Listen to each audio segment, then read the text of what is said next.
Welcome to DATA³ Talks. This is my new video series where I'm talking to local business leaders about everything they do with data. So thank you, Gemma, for joining me today. Thanks for having me. You're welcome. Could you introduce yourself and tell us a bit about what you do? Sure. So I work for Chiero and we're a multinational property portal. So we help people from all over the world find their dream properties in Europe. So we help them to find their sunshine with confidence. So we help to really address all of the issues and concerns in that process of moving, give them the confidence and education and tools that they need to make it go really, really smoothly. So we're an advertising listings platform. So we work with agents and we work with buyers, and we've got a team based across Europe. We've got about 45 of us in the team at the moment. So we've got skills including commercial, engineering, marketing, data of course. Awesome. And yeah, we're based fully remotely across 8 different countries. So we've got a fantastic team, and we're really excited about what's possible. Great, thank you, Gemma. So yeah, Chiero.com, go and have a look at some beautiful properties on the website. So first question for you, how did you find yourself working in this career and wrestling with data in different ways? So first time I really came across data and tried to figure out what the hell it was and why it was useful. It was in a marketing role, probably about 20 odd years ago, where we were doing agent profiling and modelling. So we were looking at some of the audiences that we were trying to target, and we were saying, actually, what is it about their characteristics? What is it that suggests that they're someone worth targeting, who will be most responsive in a marketing campaign?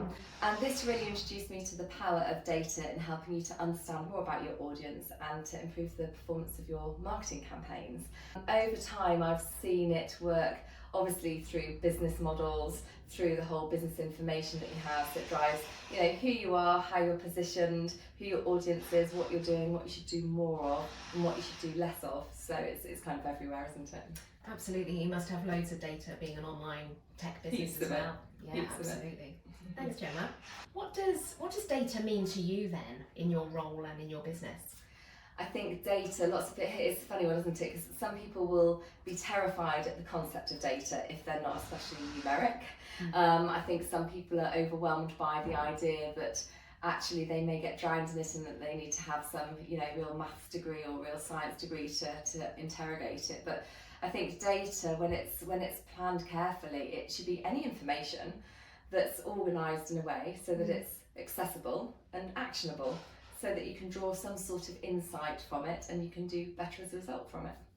Great, and you must have lots of structured data, I'd imagine, on website visitors and things like this, but do you also have unstructured data that you're collecting, like Yes. feedback and things like that? Yeah, all sorts. So one of the challenges that we have is we work in so many different territories. So we've got all sorts of different data rules and laws in these different locations. So we've got different data challenges and different ways that we have to store and manage the data. We have lots of the typical data that you'd see with any kind of online digital business. So yes, all of the web activity, all of the preferences, all of the user behaviour. We don't, there's obviously different regulations around how financial data is captured and handled and processed. And we're very careful that some data is held internally within the business and some is with relevant partners. But yeah, we've got everything from HR data through to finance data, process data, scorecard data. So it is in all parts, yeah. Oh, great. And working across Europe, different languages as well? Yes. So as a business, our platform we translate into 13 different languages. Wow. But we know that the majority of our audience comes from about 50 odd different countries. Wow. So we really have to customise a lot, which means that our data is incredibly granular. And even the simplest plans, you need to be thinking, actually, how do we need to adapt it for here and there? But also, what can we learn and what do we need to understand about their needs, their requirements, their behaviour, and who we are for them. So Gemma, what's the biggest data challenge that you've come across in your career so far? I think probably too much data and not knowing where to start with it. I know we worked with DATA³ to help us bring some of our data in-house. It felt quite unwieldy for us, and there's just so much that's possible. I think it's structuring it and organising it in a way so that you can actually allow the right people to access it, but also integrate it at the right points. It's so key to our processes. We were working with external partners and didn't feel that we could make the changes quickly enough. So we own our own product, our digital product and experience. We need to make changes really quickly sometimes, and we need to test whether it's new commercial models, new price offerings, new changes to the customer journey or experience, or just changes to how we want the listings to be displayed. And it's really important that all of that control and the information that sits behind our product is something that we can really get our hands on. But I think the amount of data that you have, it can leave you a little bit data blind.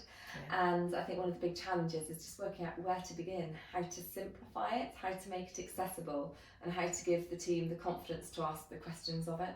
Yeah, absolutely. And with your business being online, being always on, you're going to have huge volumes of data, aren't you? So, absolutely huge. Yeah. So Gemma, in your time working with data and that being a really core part of what you do at Chiero, do you have a favourite data tip that you would share with other business leaders? Yeah, I think just keep it really simple.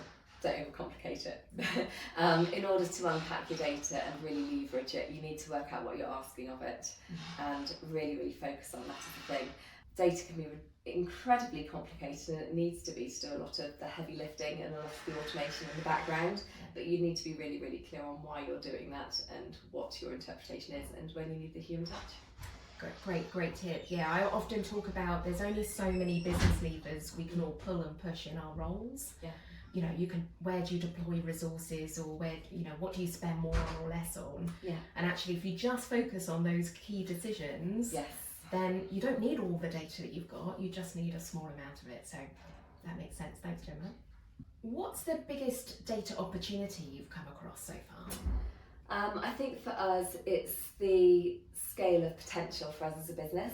So we've been operating purely in the property platform space. Our business model is that we have buyers who come along and they're interested in purchasing a property, and we have lots and lots of agents who are based in Spain, France, Italy, Portugal, that have properties that they'd like to sell.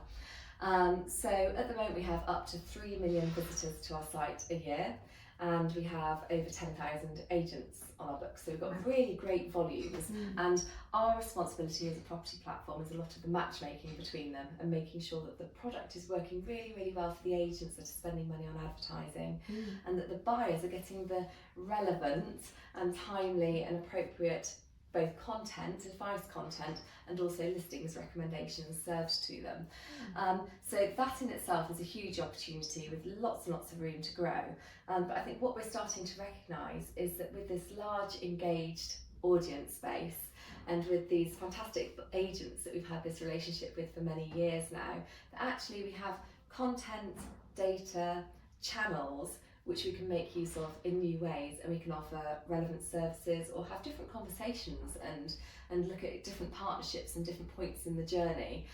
So the data is really going to help us to unlock more information around the profile, more information around the segmentation, and improving the relevance of those relationships that we're building.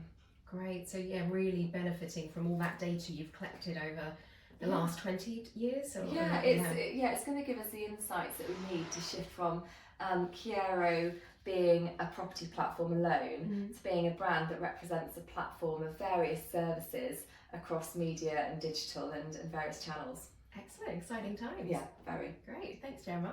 When it comes to recruiting data type people, there's all different types of data roles. Do you find any that are particularly hard to recruit for? Yeah, I think the trickiest roles that we've found are the roles where they're interacting between data and other parts of the business. So where you're needing to take action, where you're asking questions of the data. You will have people that are quite anxious about data. They perhaps haven't rolled their sleeves up with it before, and they're not so familiar because they are experts at their thing, be it commercial, marketing, whatever that might be. And you'll have other people that have absolute data pros and so immersed in the data that actually it's very natural to them, but they won't understand necessarily the requirements of other parts of the business so much. And I think it's really bringing those together so that data can be made accessible to answer those business questions, and that we are aware of what questions we can ask of the data.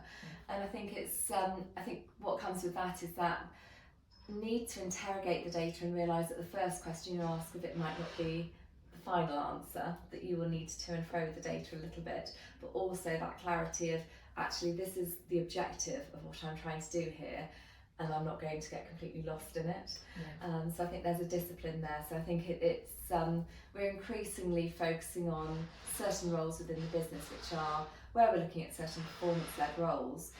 It's those people that will be able to use data to elevate what we're doing on the commercial and the marketing front.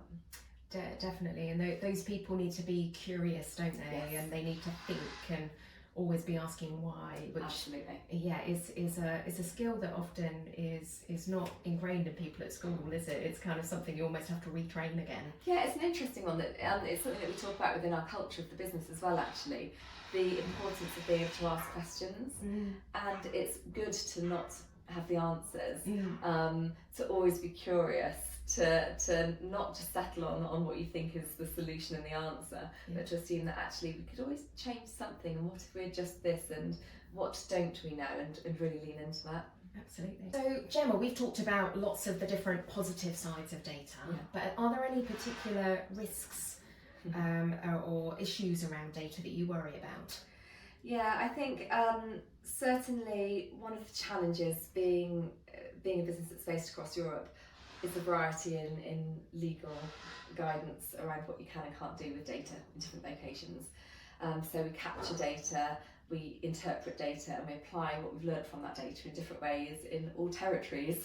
Now, what we're very conscious of doing, and it does restrict us, is releasing our data in any way. So we have to make sure that we're really, really protecting. We don't capture sensitive biodata, so on an individual basis that protects us, and that gives us an amount of freedom. But you do need to be very, very conscious, and that does restrict some of the things that you're able to do across the company as a board. I think that's something which we do naturally navigate. I think a very different risk though is the synthetic nature of data. So one of the biggest risks is when you apply too many assumptions or historic logic or associations of things, and you build that into intrinsic models. When things change, people can lose track of the logic of what that assumption is. And with us so reliant on data, and obviously AI is only ever going to be as good as the data is, you need to be really, really careful that that data is accurate and up to date, and that it does make absolute sense, and that there's logic there. Absolutely, makes sense. Thanks, Gemma. Last question, do you have a data-related joke you can share with us? Most important question. I am terrible with jokes, so I'm going to quote my daughter on this one. So, why did 6 run away from 7? I don't know. Because 7, 8, 9. Hey, nice. Thank you, Gemma. Thank you very much for joining me today. Really appreciate it. That was DATA³ Talks with Gemma this time. Thank you for your time, Gemma. Thank you.